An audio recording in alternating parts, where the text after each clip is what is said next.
Jérôme, alors l'expression du jour aujourd'hui.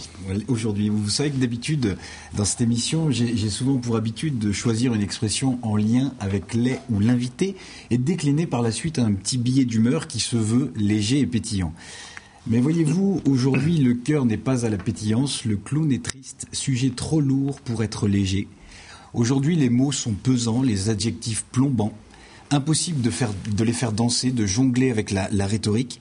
Il y a des jours comme ça où l'ambiance n'est pas au jeu. Les mots d'ailleurs ne se laissent pas faire. Ils se cachent comme si les mots s'étaient eux-mêmes passés le mot. Alors forcément, aujourd'hui pour cette chronique, les mots me manquent. Donc aujourd'hui j'avais envie de passer mon tour. Mais face à une telle catastrophe, on se sent finalement inutile. On voudrait faire quelque chose, mais quoi ? Alors pour ne pas rester les bras croisés, à défaut de pouvoir faire autrement, on croise les doigts. Croiser les doigts, ça va être l'expression du jour, c'est celle qu'on va retenir. D'où vient cette expression ? Et pourquoi croiser les doigts ? Pour conjurer le malheur et espérer en des jours meilleurs. Voici donc 3 explications, vraies de vraies, quoique un peu inventées.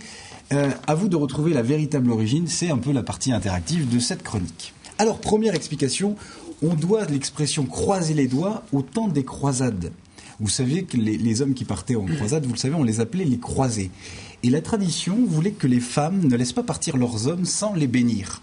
Il leur fallait donc poser 2 doigts sur l'épaule des croisés pour conjurer le mauvais sort et leur souhaiter une bonne chance. Au fil du temps, la locution s'est inversée pour devenir celle qu'on connaît aujourd'hui.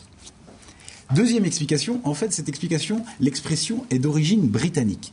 Il faut savoir qu'en France, avant on avait l'expression toucher du bois et toucher de la peau de singe, ce qui nécessitait d'en avoir à portée de main. Une expression un peu contraignante, me direz-vous.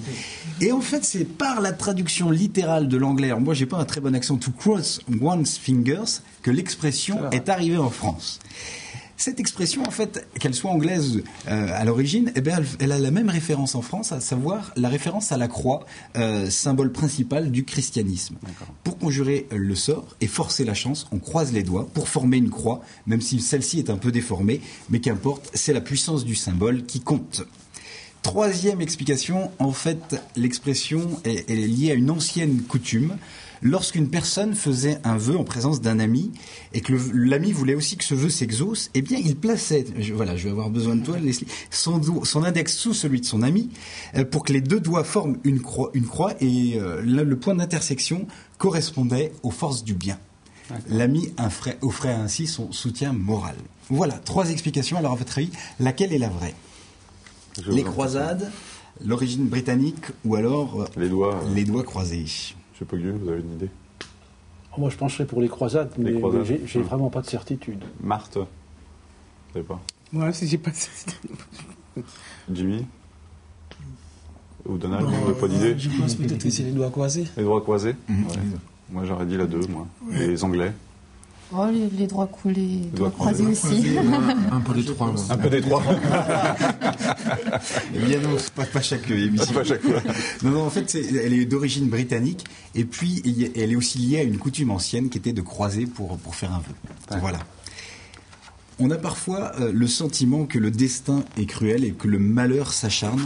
Et comme si ça ne suffisait pas d'être un pays des plus pauvres, d'avoir connu guerre, faim, ouragan et tyrans, il a fallu qu'une catastrophe naturelle s'ajoute au sinistre tableau, force 10 sur l'échelle de la misère. Croiser les doigts, c'est donc bien dérisoire face à l'ampleur de la tâche. Mettre la main à la pâte, retrousser ses manches, prendre son courage à 2 mains. Les expressions ne manquent pas pour illustrer des actions sans doute plus efficaces pour soulager la souffrance et ramener à plus d'humanité. Plus d'humanité.